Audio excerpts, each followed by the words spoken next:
Hello, my name is Garrett Hunter, and I'm a senior at Essex Tech, and I attend High Rock, Arlington. When I moved from Michigan to Boston, I probably was in a stage of depression. When I was 10, I felt like, well, I just left my whole world behind. Like at 10, you begin to really have more deeper friends and more of a connection. During that time, between when I moved to before the pandemic, my a lot of the questions that I had were, if God was good, why would he put our family in a position where we had to choose to give up his job? My dad had to give up his job to then choose a different job in Boston away from the whole life that I had. And I didn't really turn to anyone, so I kind of just was like, I kept rolling through with trying to follow what my parents' example was, and did not really have answers. And so then come along high school, and I wasn't really sure what to do with about faith, because at high school, I'm going to a public high school. I wasn't sure what my story, what I should be, should I continue to pursue faith? And so I put faith on the back burner. I was like, maybe I'll see. I still showed up to Sunday church service, but I also was not prioritizing that.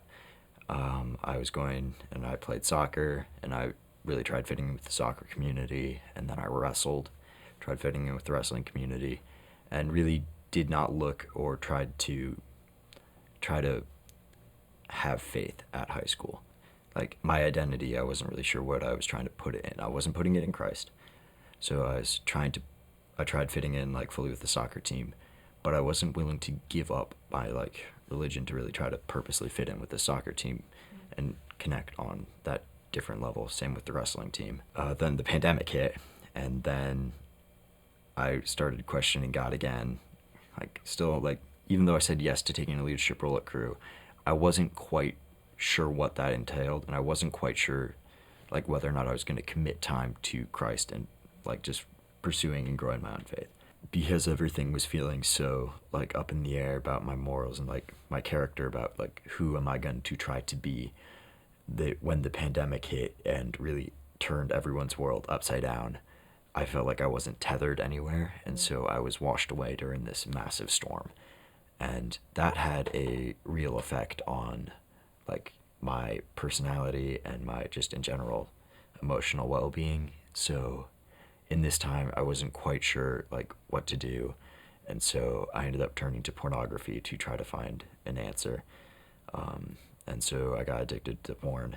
My mood went downhill really quickly, because again, I'm full remote learning and don't know what's going on.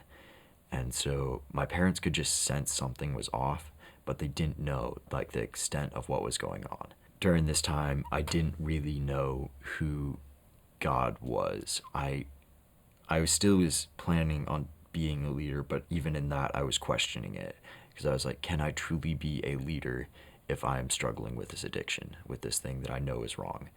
Eventually, my dad literally caught me with it and called me out, and so then I had some really hard but good conversations with him, where we just talked, and he forgave me, and that was really, really good. That part of my story is kind of a large part of how I really stepped into a larger leadership role. And he really started talking to me and convincing me that no, you can still lead. God can use a broken tool to make beautiful things. Maybe not in the way that you initially intended or how you saw, but he can still use you to make something absolutely breathtakingly beautiful. I really realized that in those times of darkness, I was almost shaming myself and not willing to love myself because of the failures that I had.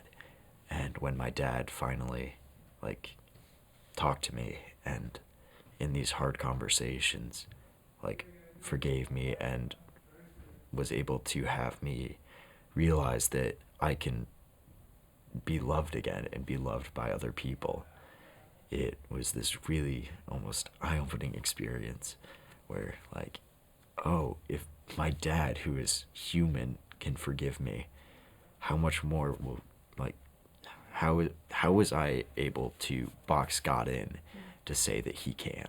So if I was to pick one word to describe it, it would be real, because of the way that I have felt that this, the way that I've gone through this, it was not just something that happened. Like, it had real roots. It had things that have guided me. It has been something that was hard, and like, it's been hard. So it has been brutally real. There have been great things, but there's so much hardship, and so it's been a real, really real experience.